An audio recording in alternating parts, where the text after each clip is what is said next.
Good evening and welcome to the performance of the students of Communication 123 Performing Advocacy. We're really delighted that you could be here tonight to join us for a unique performance, unlike any that you're likely to have seen in the past. Let me give you just a little bit of background on what these students have done. The students took a course called Performing Advocacy, and the issue they were looking at was disability. What they sought to do was to try to listen carefully to voices of disability in the Gratiot County area. And that included folks with disabilities, caregivers and family members, teachers, policymakers, and administrators. What the students did was learn about disability from the perspective of people with disabilities. They also learned about performance as a way to communicate messages to audiences. And they learned about advocacy, what it means to be an advocate, why that's critically important in our county and in our world. The students also learned how to do interviews, and many of you here tonight were gracious enough to donate your time to be interviewed by these students. After the interviews, the students got very busy transcribing every single word that their interviewees said. And then, in groups, they used portions of these transcripts, statistical data about disability, and poetry about disability. And they created what is called a compiled script with help from me, and that is what you're going to see performed tonight. The reason this is a unique style of performance is the students used a technique called everyday life performance. This is a three-step technique where the students listen carefully to the audio of their interviews, and then they speak along with the interviewee, trying to imitate exactly every breath you took, every cough you made, every pause you had. And they tried, for all intents and purposes, to become you through this very exact replication process. And finally, they were free of their scripts and free of their audio and actually staging their performance. And so what you're going to hear is a lot of naturally occurring conversation. It's very different than seeing a play where the dialogue is written and it's very smooth and there's no hesitation and no stops. This is actually real speech. So you'll see, some of you, you'll see yourselves performed. And again, we appreciate so much you being willing to be involved in this production. So the production runs just about 50 minutes, and then there will be a few minutes for Q&A, and then we'll have cookies and punch in the lobby where we can continue some informal conversation. Before we begin, I just want to extend, first of all, a very special thanks to all of our interviewees, and especially to Ms. Darlene Gidley, whose name unfortunately did not appear on our program and who was willing to be interviewed along with a number of others of you. I also would like to thank very specifically Dr. Cheryl Dixon, without whom this project would not have been possible. Many of you know Cheryl. She is, in so many words, a force to be reckoned with. A force of nature, some would say, a conduit in this community to community voices, and a fierce, passionate advocate for the voices of disability. Again, without Cheryl, this production could not have happened because indeed she was my conduit to this community. I would also very much like to thank Ann Ritz, our Service Learning Director, and the Service Learning Office at Alma College, because they have graciously funded our reception after the performance, and also for the years of Ann's tireless efforts of helping faculty help students incorporate service into their curricula. So now, without further ado, I'd like to invite you to sit back and enjoy Normal is Just a Setting on the Dryer, Voices of Disability from Mid-Michigan.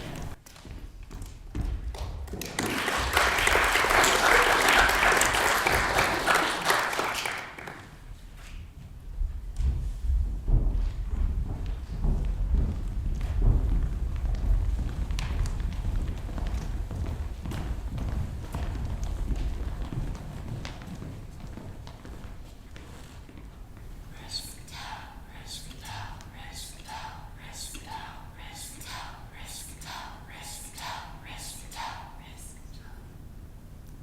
Telling.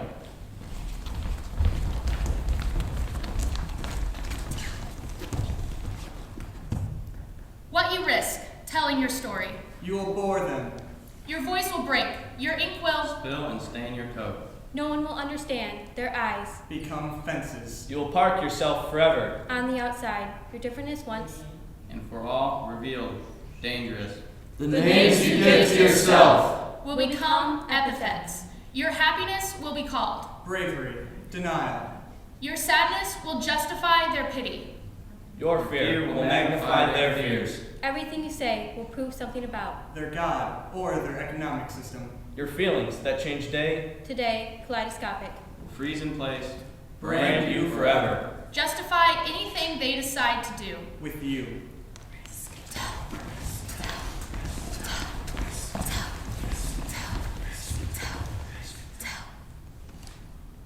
Those with power can afford, to tell their story. or not. Those without power Risk everything to tell their story. and must. Someone, somewhere. Will hear your story and decide to fight. To live and refuse compromise.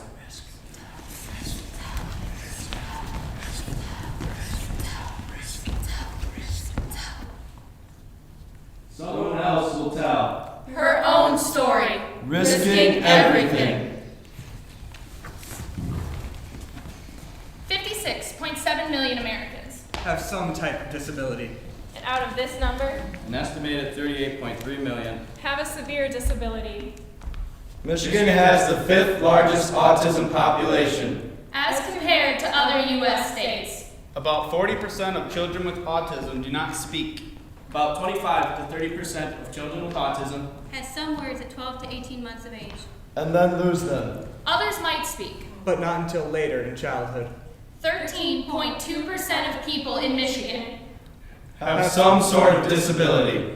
In Gratiot, Clare, and Isabella counties, 17.6% of people over the age of 5. have a disability.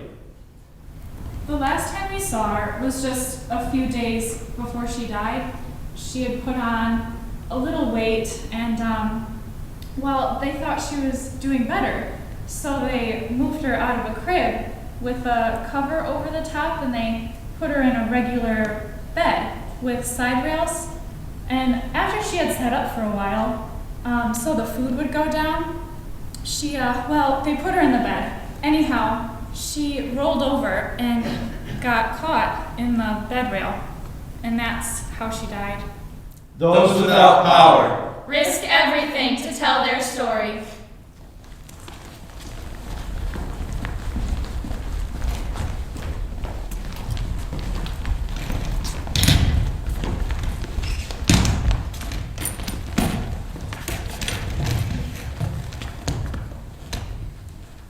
Dictionaries will reveal definitions of disability. That include incapacity, A disadvantage. Deficiency, especially a physical or mental impairment. That restricts normal achievement. Something that hinders or incapacitates. Something that incapacitates or disqualifies. A disability, to me, is some sort of lack of function that has to be accommodated. Yeah, that's a word we use all the time. I'm thinking we use it in relation to not being disabled or being like everyone else. But no one is like everyone else. We all have our issues, so I don't think it's really a very descriptive word. Oh, well, disability means challenges that some people face because they lack certain capabilities that other people do have. Disability is socially created. And is distinct from impairment. which describes the physical attribute. There is nothing wrong with my disability. Only others' perceptions of it. The first thing that pops into mind is someone that can't do something, and that's just what society thinks. Someone who has something wrong that is kind of holding them back from doing the average functions that humans do. Disability to me means you don't have the ability to do something. Usually I try to think about different abilities, Everyone has, I have disabilities, Every single person has a disability. I don't think of them as disabilities because Because everyone has something that's a weakness and a strength. Somebody has something wrong with them? I don't like to use that because I have things wrong with me, but do I have a disability? I think we all have disabilities, to some degree. I know it's nothing that I did wrong, it's just, the roll of the genetic dice. Disability is a result of who you are in relation to the way the world hasn't accommodated for you. The vast majority of people don't have a clue.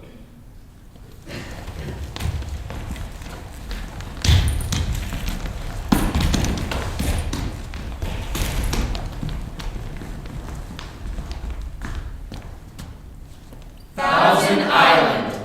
I wheel through the line, get my ticket punched. A perk of dorm living. Lunch. Or dinner, ready on schedule, cold or heated. With no planning or shopping needed. And the salad bar. Carrots, cottage cheese. Lettuce, sprouts, bacon bits, all these. Held together with oranges, ketchup sweet. Thick Thousand Island dressing. I agree. An acquaintance or two, then make. For an exit, go down a hall, take. A booth in the snack bar. Face the wall. Read my history book. Well, My aide feeds me my creamy. Salad, small flattened bites, easy. To swallow. Later, in library or dorm, I'll be more. Social, but that's not what meals are for.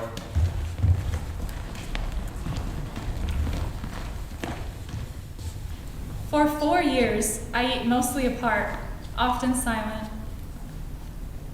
Making myself, at least 1,000 times, an island.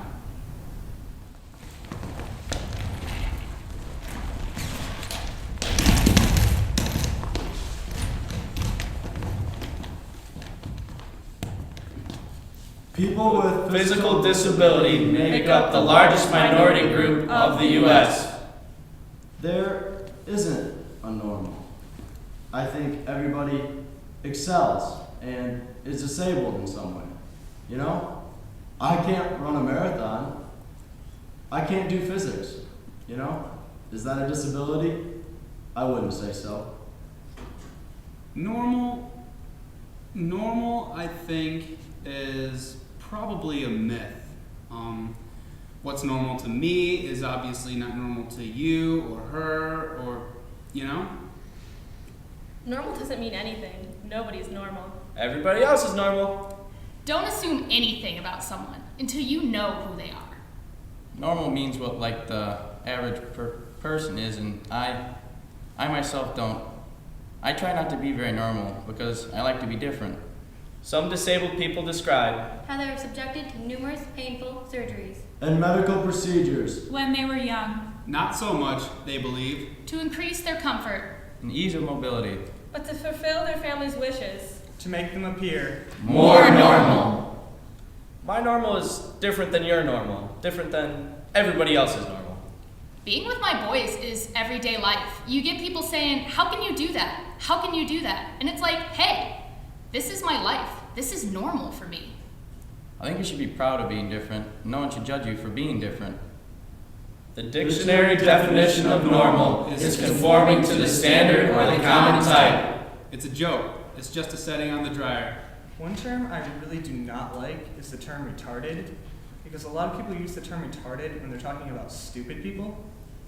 The kids who used wheelchairs, or walked staggeringly, or slurred when they spoke, or didn't speak at all, they were taught in a different wing of the building from the rest of us. We called those kids, Handicapped. we called them Mentally retarded. We called them these things because that's what we were supposed to call them back then. Sometimes one of the kids was pushed down the hall in a wheelchair with a padded headrest, pushed out of sight. Sometimes on my way to my classroom, I passed the hall which led to their wing. At first, I tried to catch a glimpse of their mysterious domain, but as the school year wore on, I stopped looking. It doesn't really bother me. They seemed Broken. Pitiful. And sad. And not smart. The architecture of the school was kind of set up so it would emphasize that we shouldn't have anything to do with these kids. Because they sometimes made sounds that resembled moans, I imagined they were suffering. I guess I always say, Travis has autism. I'm autistic, leave me alone. I kind of like the term like rehability people, which I know isn't actually like a word, but They say, man, he's retarded. But we got a new thing going around in Special Olympics. It's called spread the word, end the word. So now, instead of saying retard, now the new word is going to be respect. On the day of my daughter's diagnosis, when the doctor did not say mentally retarded, it meant that the ghost of my elementary school years was not welcomed into that examining room. It was pushed back into the hall to idle with its ghost cousins. Imbecile. Moron. An idiot. I don't have any problem with using the word disability. Seems to me it's perfectly okay to use the word disabled. To me, it has no negative connotation to it. I know some people prefer to say people are differently abled. And, you know, my daughter Katie has a disability, autism. Some people would say that she is differently abled. However, I don't see any problem with using the word disability. Most children, like yours, have intellectual disabilities to some degree. The geneticist said, doing what champions of person-first language recommend, putting people first in the sentence and their condition second. He describes something my daughter could have, like a pebble in her pocket or a colic in her hair, rather than declaring her to be something, giving her a label, a sticker on her shirt. Hello, my name is mentally retarded. Hello, my name is stupid. Hello, I'm the cousin of moron in Cretan. Hello, my name is Broken. It's always person first language because some people don't like it and they want to say autism is who I am, and I'm proud of that. You should not say a disabled child. You should say a child with disabilities, because you wouldn't say a cancer child. You'd say a person with cancer. When I talk about Katie, I kind of switch between she's autistic or she's a person with autism because she can't tell me what she prefers. So just call him autistic instead of stupid or slow. Don't like delayed either. That one's gross.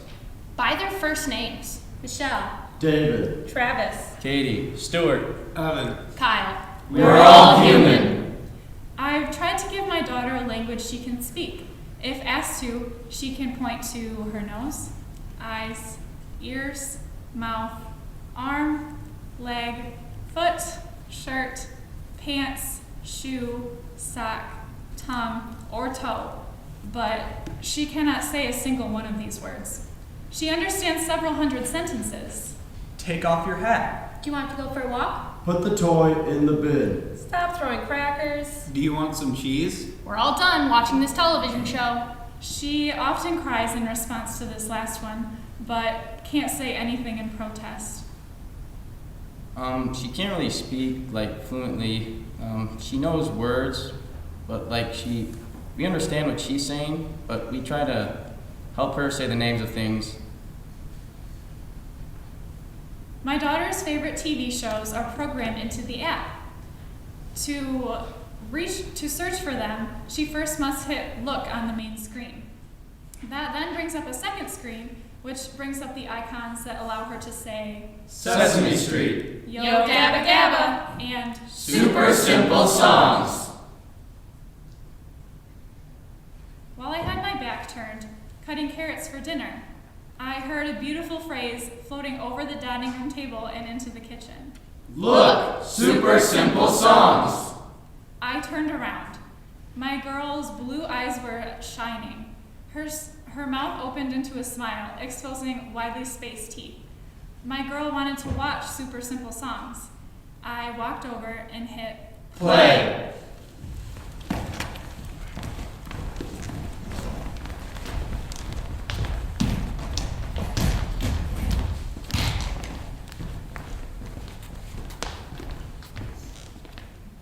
When a person with a disability touches your life, they're a friend forever. One day we were sitting on the couch and Nick and I both stood up to go somewhere and she pulled us both back down and oh my gosh, she wants us here. I remember that so vividly. So I think that kind of changed from not wanting us at all in the room to wanting to spend a lot of time with us. Evan's best quality is his smile and his laughter. Sense of humor, I'm pretty sure he's got one. I was just fascinated with these kids. I would just play with these kids while they were there. You know, they didn't have their prosthesis on because that's what they were there for. And I mean, they could do things that were, I mean, incredible, you know? I watched them eat with their toes, you know? With Kyle, it's like they said he would never talk. That I would have to learn sign language for him to be able to talk. And I'm like, he's going to talk.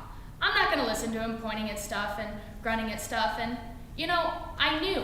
Sometimes he would say the sound of a word, and I knew it was in there. I mean, if there was no sign of talking, then I could. But I knew. I don't know. I knew it was in there. And it's like they said he wouldn't be able to do all these things. Like, his younger brother has cognitive impairments and stuff, and they are just awesome kids. I can go to a training and stuff, and they can stay at home, and yeah, we have a monitor hooked up to CMH, and they can listen in, but they can stay at home, and I can go to a training.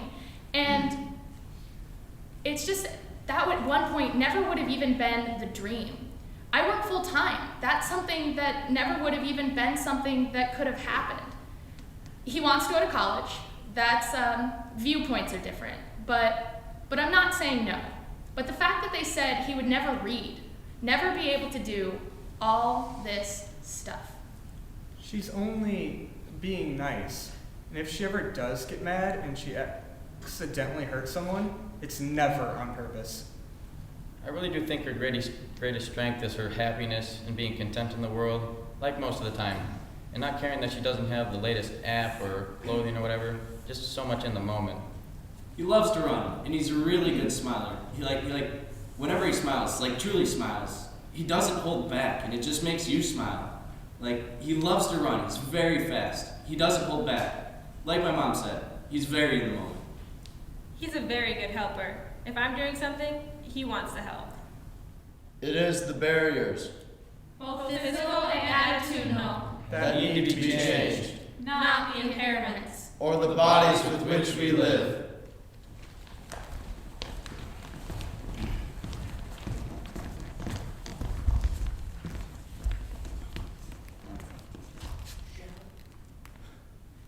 To be crippled means To have a window into the insanity of the able-bodied.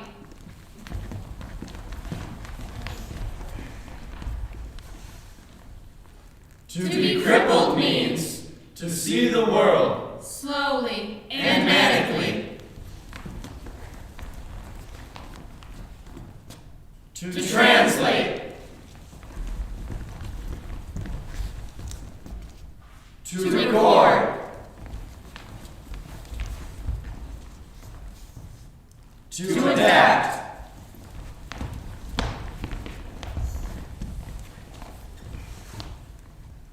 To be crippled means to have access to people's fear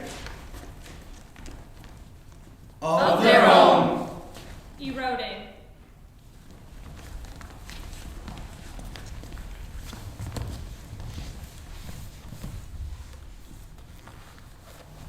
We took him to the doctor's office, and of course, when he's just sitting there, just in the waiting room, which is fine, and then they call his name, Evan, and he'll just barrel through, there's a lady in the way or whatever. I think a lot of people think that they're dangerous, oh no, we have to be more concerned about the disabled people. The doctor said to me, "You need to do something. Look at him tearing up this room." And that's just how fast his mind goes. And, if you've ever had a panic attack, your mind, it just goes and goes and goes. And you can't stop it. That's him, 24 hours a day. And, so it just makes me think, maybe I shouldn't have put him on medication. There have been times when I've been hanging out with Katie, and then she'll randomly start screaming. And I don't think it's because of me, but it's really hard to keep playing with her after that because it's hard on your ears. Normal kids, they don't, you don't have to worry about that. They're all cute and they're in kindergarten, going on field trips or, then it's the cute age, and then they grow up, and then there's more fear. So that's huge. Our other daughter can feed herself. Not very graceful, but she can. And she can walk. But whenever they take her out, they put her in a wheelchair. There's no recognition there. She doesn't know us. She's just kind of glad, when she gets attention. I'm the one that had used the leash on him, and people Where'd Travis go? would confront me in the mall and tell me how bad of a person I was. Think about it. Katie was on a leash because I was in an airport by myself and I couldn't control if she ran off. And an airport's not where you want to lose your child.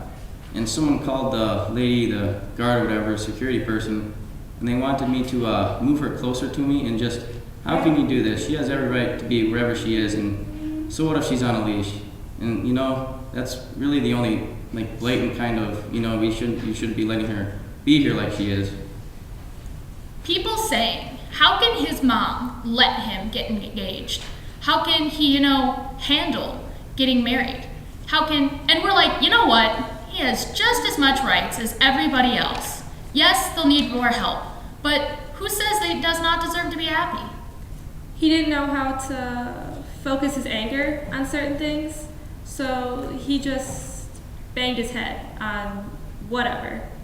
Major meltdown, you've got to stay calm. You cannot lose your cool. It won't help. If I just stay calm and say kind things to her, she'll get over it. Which is easier said than done, because you got your own child who's yelling and hitting herself. It's awful. Everything starts spinning. You just can't. It's pretty hard to think rationally. I just couldn't take it anymore, There would be times when you would be wiping poop out places that there shouldn't be. And I'm thinking that you're really there with the grit and what it means to, why can't this kid be like everybody else? But you know what? That's the life we're living, and that's how she is, and people just need to realize that's the issue. You just deal with them the best you can. She screams, but usually I just have to rub her shoulder and tell her things are going to be okay, so she knows that she's being loved and isn't in a bad situation because she's having a difficult moment. He was 6 months old when he was diagnosed. No, he got sick when he was 6 months old and almost died. And then they told me that my son had a disability, and of course I was in denial. I didn't want to think about it. Not my son. He's gonna be living with me for the rest of our lives, probably, unless we have different things put in place. She was having trouble. Her teeth were bothering her. She was biting on her hand a lot. And so they thought her teeth were bothering and decided that, she couldn't really have them filled. So we took her to Ann Arbor, to Michigan University there, and they pulled all her teeth all at once. And, she did find that, of course it did change her looks, her little mouth goes in at her cheeks. But it did seem to eliminate the problem. So maybe she was having an issue. But she does have to have her soft food now, and mostly she has to gum it. She'll bite her hand right there, and then she'll whack on her head multiple times. It's so painful to watch that. I can by just holding her arm so she doesn't hit herself, but I can't pull her hand out too fast because I don't want her to really tear her hand up. But if I just stay calm, she'll pull out of this mood. So that's how I have to deal with it. Just stay calm. Sometimes I get jealous of the other moms that are like, oh, my son's graduating from high school and he's got a 3.5 and he's autistic, because my son will never be that. However, I wouldn't want him any different. And sometimes I thought, maybe if I'd been more aggressive when he was younger, or wouldn't he have ever gotten that far? It's just, sometimes I question myself. When she was little, she didn't want to interact at all. She would actually take us and lead us out of the room So now I'm complaining because she's just dragging me around the house. I shouldn't be complaining. She wants me there. I said, now you realize that you're not going to be making great progress with these kids because they're very, very low. You're going to be changing diapers. You're going to be feeding. You're going to get snot. You're going to get puked out. Well, they weren't supposed to wear bibs around them, and we finally got them to let us call them lap protectors so they could use them. And when you don't do what you have to do because it doesn't look proper for that age person, but you just have to do what you have to do to protect them. The main problem in my mind, it feels like I should help someone who's injured, but they're not. I know Katie isn't really injured, but she's just having a difficult moment, and I don't know what to do. I feel helpless. It's like someone's screaming and you can't help. What I'm struggling with right now is You face it. he's 24. When he turns 26, he won't have anywhere to go. I don't know. All my pain surrounding disability. Has derived from prejudice.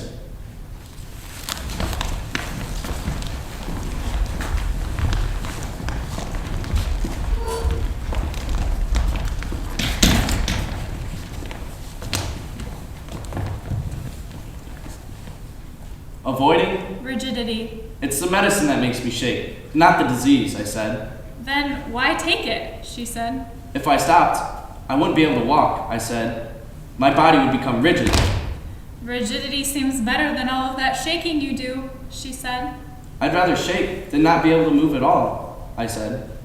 Each to his own, she said. But if you were rigid, I wouldn't have to worry about you accidentally hitting me on the head. But if I couldn't move, I said, what would we do to make time pass? We'd do nothing, she said. We'd do that anyway.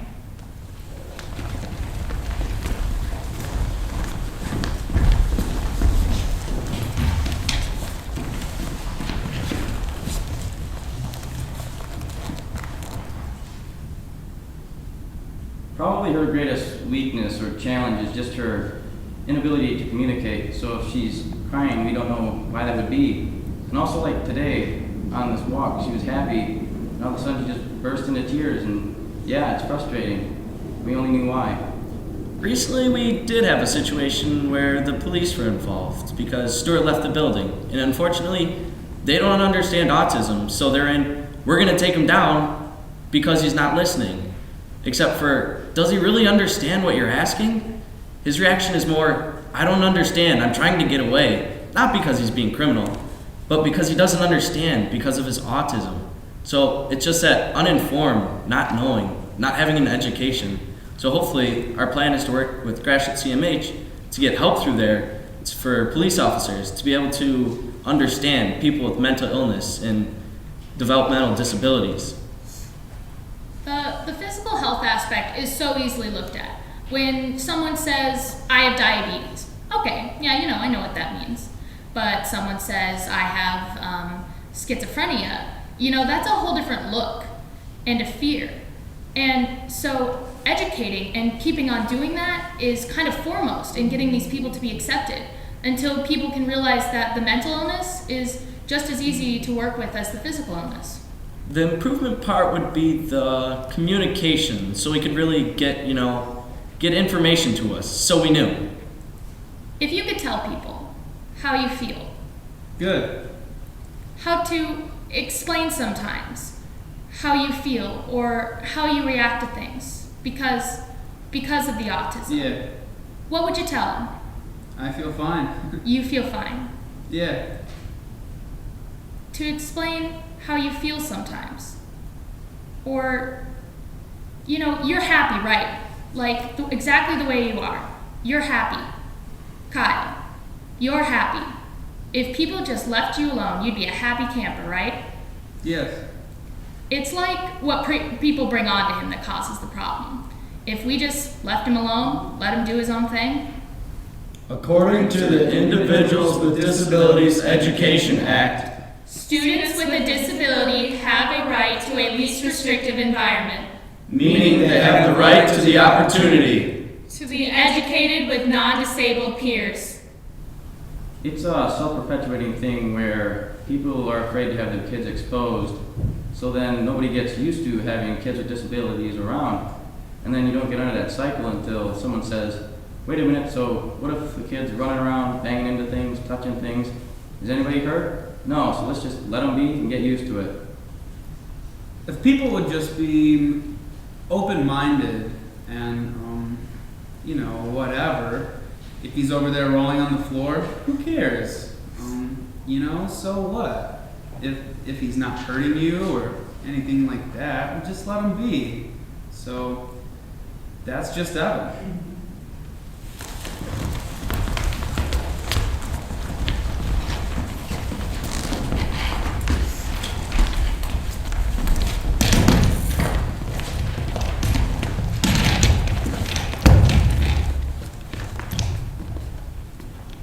He functions academically like kindergarten first grader. Middle school is a different beast of a learning situation. They showed me these special education rooms, and I said, these are segregated rooms. I came from Canada, so I'd never seen a segregated room before.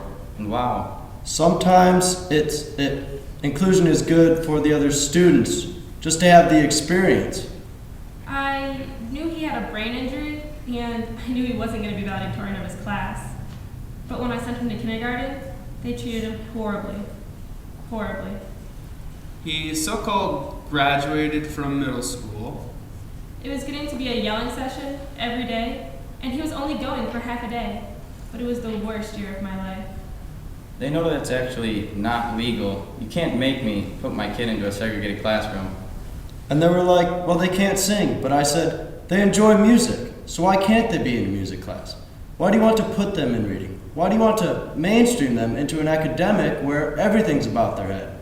At least in a gym class or in a music class or in an art class, they might do something, they might not be able to draw or whatever, but they can scribble on a piece of paper and enjoy the company of the kids. Those are big moments that a lot of people take for granted, just typical things. I said I want my babysitter to be his aide in the classroom because she knows him, and he's really nonverbal, and she knows him. But they said no, she can't do that. So whatever. And so they came to the house, and I told the aide, when he does this, he's got to do this. And she said, I know. And I told her, when he does this, he needs this. And she said, I know. I said, no, you don't. You do not know. And so, yeah, they took him, and the special ed teacher, I walked in, and she had him pinned on the floor. So I just pulled him out of school. And he never, ever went back. He's been at Alma ever since, or St. Louis. Disability It's a linchpin. In a complex web of social ideals, Institutional structures. And governmental policies.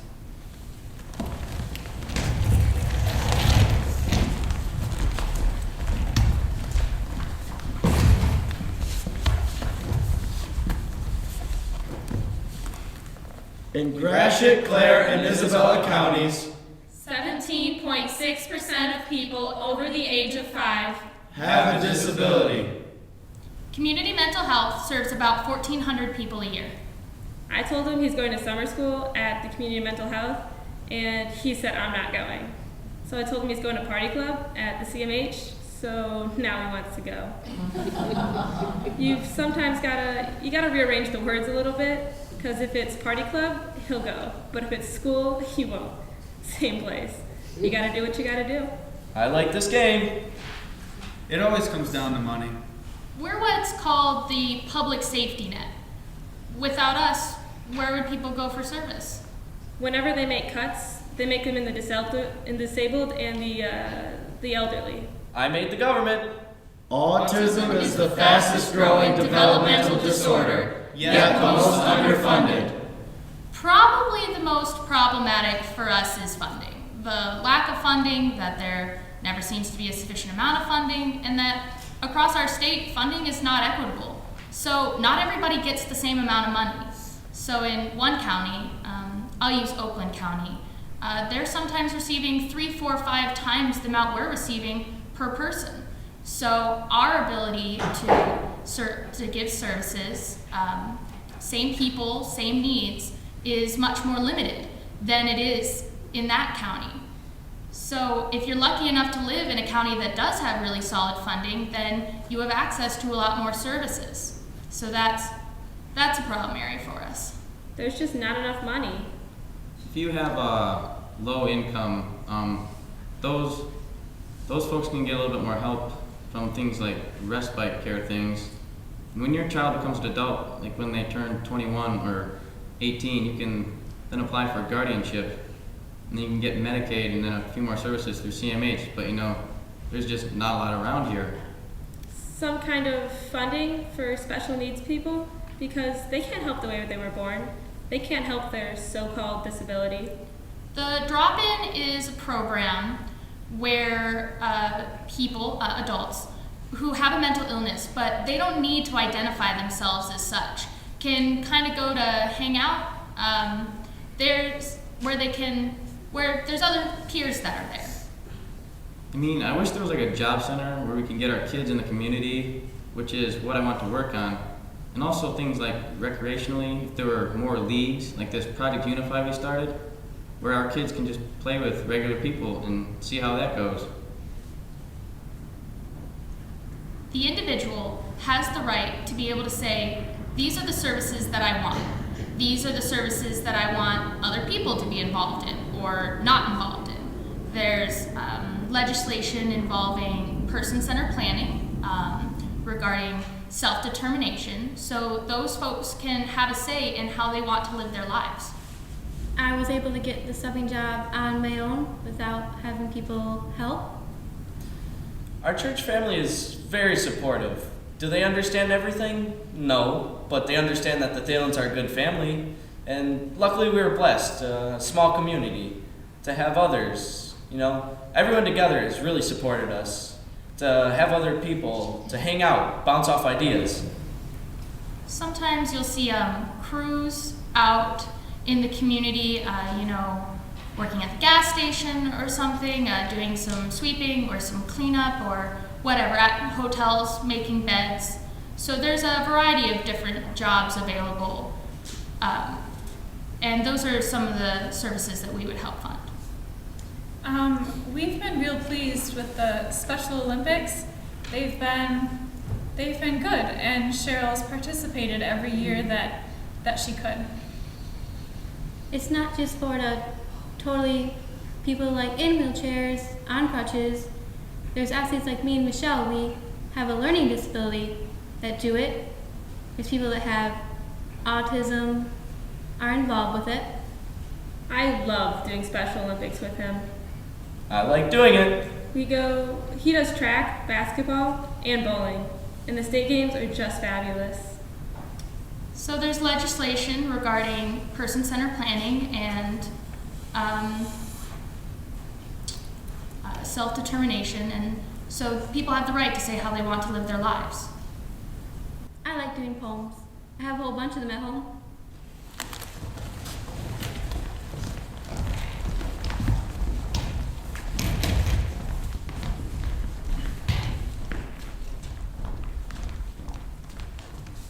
About me. I am a Special Olympics athlete. I wonder if I could beat the state record. I hear the audience cheering me on. I want to go to World's Games sometime for cycling. I am a Special Olympics athlete.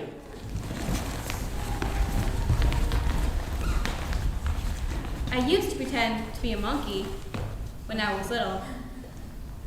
I feel like my sister is touching me, so I can go fast. I worry that I know I'll fall off, but I know my sister is with me. I cry that she isn't with me, but she is in my heart. I am a Special Olympics athlete. I understand that God is with me all the way into life. I believe that God is in my heart. I try to do everything that should be right. I dream that David stays with me the rest of his life.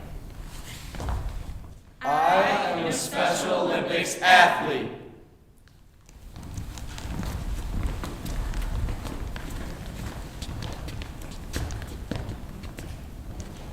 Advocacy is speaking for people who don't always have a voice. All moms advocate for their children. I just have to advocate for a different reason than just a typical kid. The kinds of things we do in the community is saying, guys, let's have these kids here. We can adapt much easier than they can. And so I think that's been the biggest kind of push that we've had to make the world better for Katie and kids like her. Able to help other people understand and be open to different viewpoint. Not that they have to accept that, but that they not push people away because of it. We have a saying, different, not less. It would be great if everybody could hang out with the kids with disabilities for a while. And I always have to laugh at people who complain about things that I think are trivial things. It's not just about advocating for funding. It's about educating at the same time. So having this opportunity to sit here with you and discuss with you the things that we do and why they're important, it's just another opportunity to advocate and educate. Speak up. Different coaches taught me how to stand up, do your best. Help others get services and benefits to which they are entitled. Walk a Mile is bringing awareness to mental illness and disabilities. It covers both.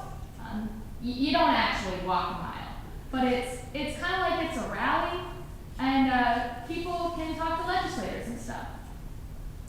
Challenge government systems when they do not work. There was one year, and they haven't had it the last year or so, but I hope they bring it back. But there's this bell that they have, and all the melted metal from the shackles, from the state hospitals and stuff, and the state institutions, and all melted down to make this bell. Work for and vote for laws, budgets, and policies that do work. I try to think about the abilities that we have. What are the abilities that people have? And how can we overcome the limitations that are keeping them from fulfilling their dreams? Be a voice for others with policymakers.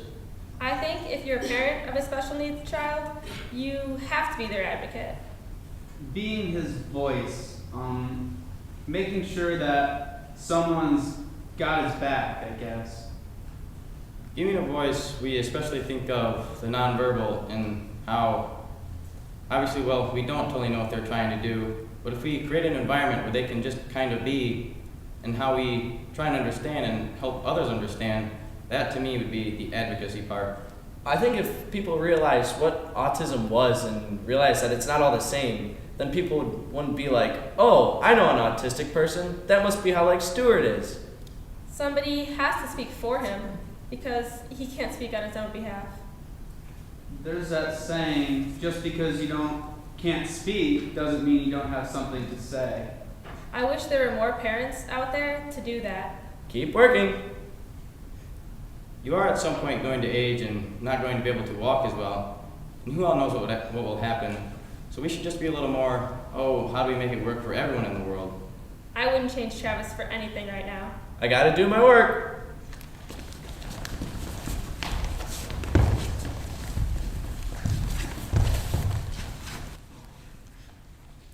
Michigan has the 5th largest autism population as compared to other U.S. states.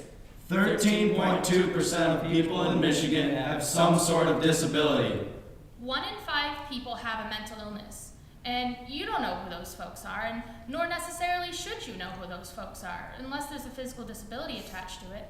We are everywhere these days. Wheeling and loping down the street. Tapping our canes. Sucking on our breathing tubes. Following our guide dogs. Puffing and sipping on the mouth sticks. that propel our motorized chairs, We may drool, Hear voices. Speak in staccato syllables. wear catheters to collect our urine. Or live with a compromised immune system. We are all bound together. Not by this list of our collective symptoms. but by the political and social circumstances. that have forged us as a group. Our symptoms Though sometimes painful, scary, Unpleasant. Or difficult to manage. Are nevertheless part. Of the dailiness of life. They exist and have existed In all communities. throughout time. In one quick instant. A slip in the bathtub. a virus-borne disease. Anyone can join us. The disabled. At some time in our lives, each and every one of us. sooner or later will be. Whether for short term or long. In some way. Disabled. There is Nothing wrong with my disability. Only others' perceptions of it. By their first names. Michelle. We're all human. David. We're all human. Travis. We're all human. Katie, We're all human. Stuart, We're all human. Evan. We're all human. Kyle. We're all human.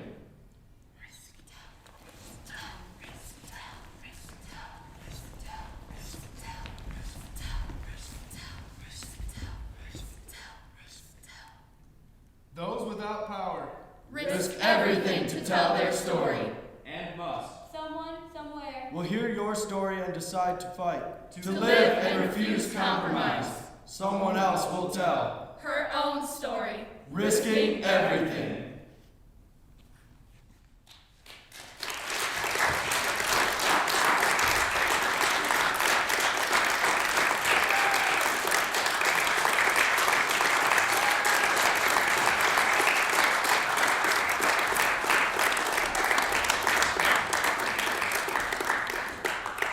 Well, I am incredibly proud of these students. I know that they are relieved that this is over. They have worked hard, and I think this is the 5th time they've run this show today. And so they're saying 6, right? I realized I didn't introduce myself before. I'm Joanne Gilbert. I chair the Department of Communication and New Media Studies, and this is my 21st year at Alma College.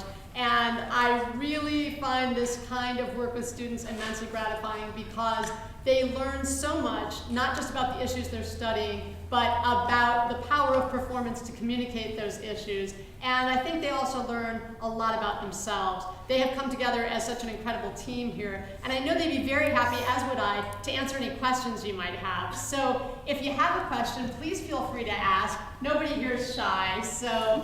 Does anyone have a question about the process they used or their perceptions or anything else? We'd like to give you that opportunity to ask. Yeah, go ahead, Alex. How long did it take to write the script? Too long. that's pretty long.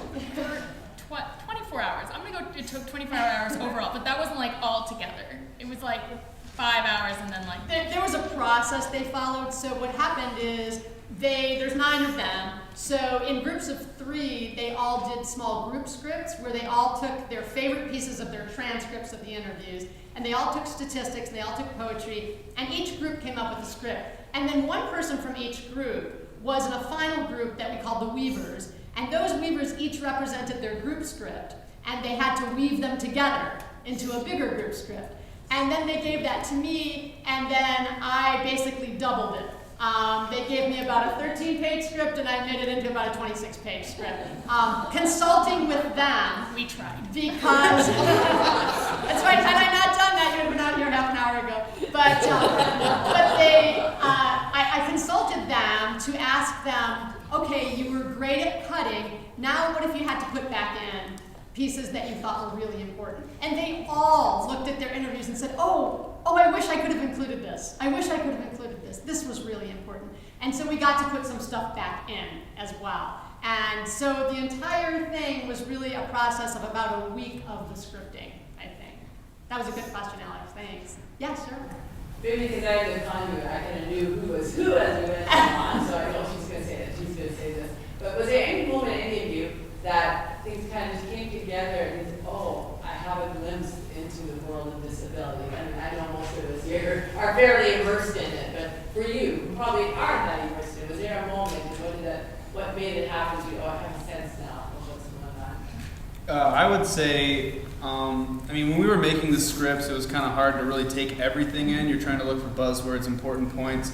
But when we started rehearsing, when we heard everybody speak their lines, is when I really got a better understanding of it as a whole. For me, when I was interviewing your husband and I was rehearsing here, I was always getting choked up when biting your hand, and it's pretty hard to think rationally. That's when I started really clicking with it. Anyone who knows Nick would know that.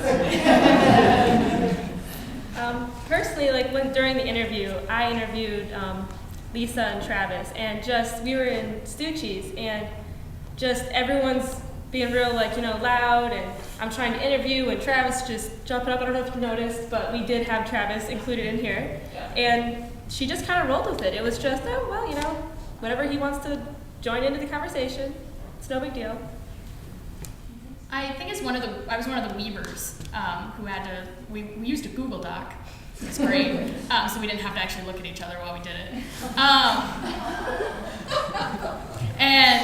And I think that was the part for me, because we got to look at all the different scripts and everything that got left out or didn't get put in, and it was just so hard sometimes to go, well, we need to put this in, and it goes, well, how do you rate this story as more important than this story? And I think we kind of got a special experience getting to really look at everyone's different voices and different stories, and it kind of really made it all come together for me.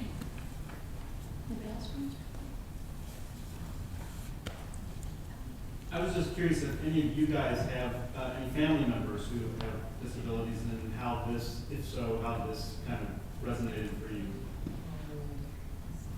My uncle is blind, and my father he's retired, a mobility instructor.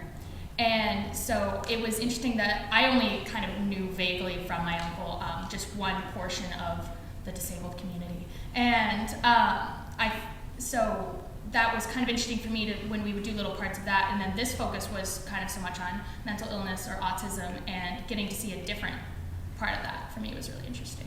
I wanted to just point out that probably you know this, those of you who were interviewed, but the students who interviewed you portrayed you. So we didn't have, with the exception of Travis and Kyle's lines, all those students were, if Nicole interviewed certain people, she was portraying those people, and Matt was portraying, as he said, both Nick Dixon and actually also Danny Dixon, whereas Sam was portraying Cheryl Dixon and Adam Dixon. So there was some cross-gender performance as well.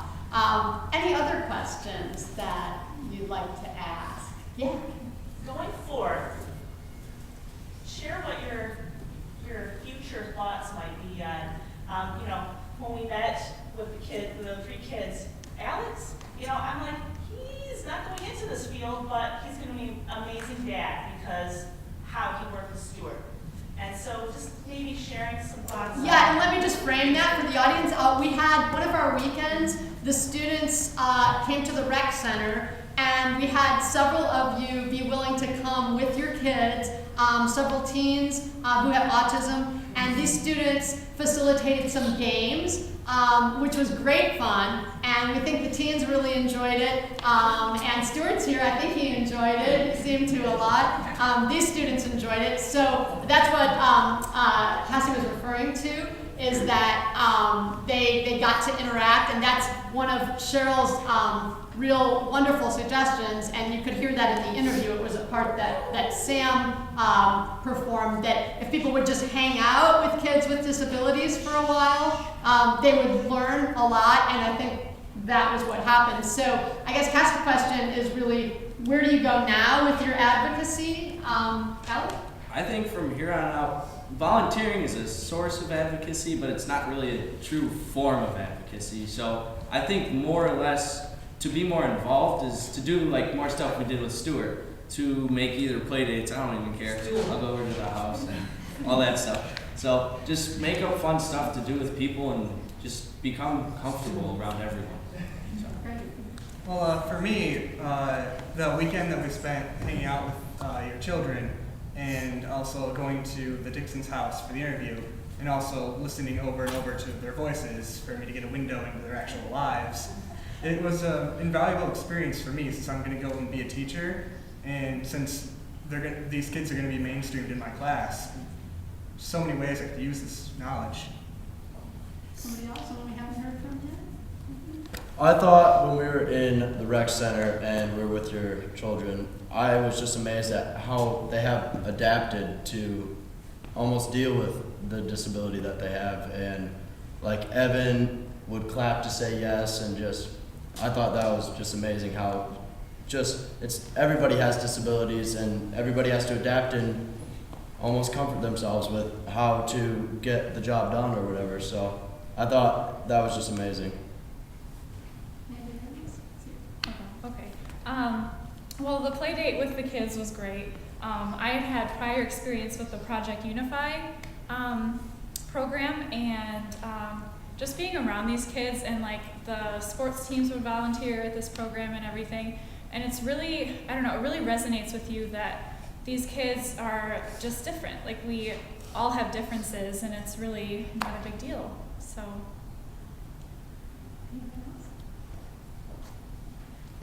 Thank you. Has the other questions? Dan? Was it fun to try to imitate? It was really fun to imitate you. It was actually quite difficult. I can't believe Matt somehow got the British accent. Oh yeah, your dad's British accent. But it was very difficult to get everybody pauses in different places, everybody breathes in different places, and so just trying to articulate and just hours of listening and fixing our transcriptions where we messed up and had to go back, and it was a process, but once you got it down, it was pretty rewarding because you definitely sounded like somebody else. Yeah, it was definitely a lot of work, because as soon as you thought you had it down, you'd listen to that audio tape one more time and realize, hey, wait, you did it way wrong. Wow, you've got to start over. So it really was rewarding by the end, though. I had a lot of fun with it, especially because I interviewed Kim, and I tried really hard at sometimes during rehearsal to really get the voice down to a T, and I thought everybody got a kick out of that sometimes. But it was fun. It was really funny because we sat where you were sitting when we would kind of go over it, and we'd all be sitting in different places with headphones in, and you just hear someone like, keep working, I'm working, like just trying to get something. And for Connie, I had to try to like figure out a Michigan accent, which I don't have because I'm not from Michigan, so I literally sat there and go, rally, rally, rally. Or I'd look at people and go, mom. And at some point I couldn't tell what was real and what wasn't with words. And we would just say words over and over and over again until they weren't real. And you were just like, I don't even know what I'm saying anymore. I'm just going to stand there and hope it comes out. This, one of the readings that the students did was a short article I had written many years ago about this technique. And the title of it is Inspiration and Conversation. It's called Breathing the Other. It's about inhabiting another persona through their breath, through their sounds. And for any of you who've had performance experience, you know that usually actors on a stage work very much from the inside out. They work about, they listen to the sort of psychology of the character. What makes this person tick? What are their motivations? This is the opposite, right? They work from the outside in. They work from the sounds you make and the pauses. And so it is really hard, Dan. It's incredibly hard, as the students were saying. And I think because of that, they have every reason to be proud of themselves. It does get very rewarding when you master it. It's a very long process. What else? What other questions do you have?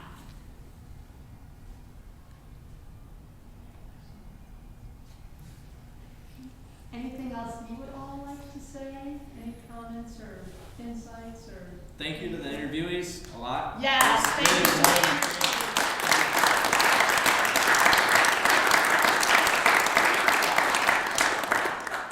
you. Because we are aware, and this is why we chose the poem we did called Telling to frame the production, Risk and Tell.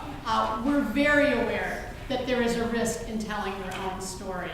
And of course, there's also immense power in that, not just for the individual, but for the community. And so we really hope that being a part of this and hearing these stories tonight and sharing your stories has resonated with you, and that all of us can be fueled by the passion for and the commitment to advocacy that these students have shown. So let's give them another round of applause.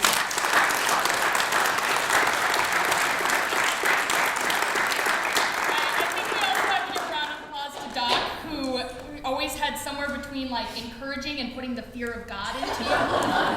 She's a master at that, so this definitely would not have occurred without her.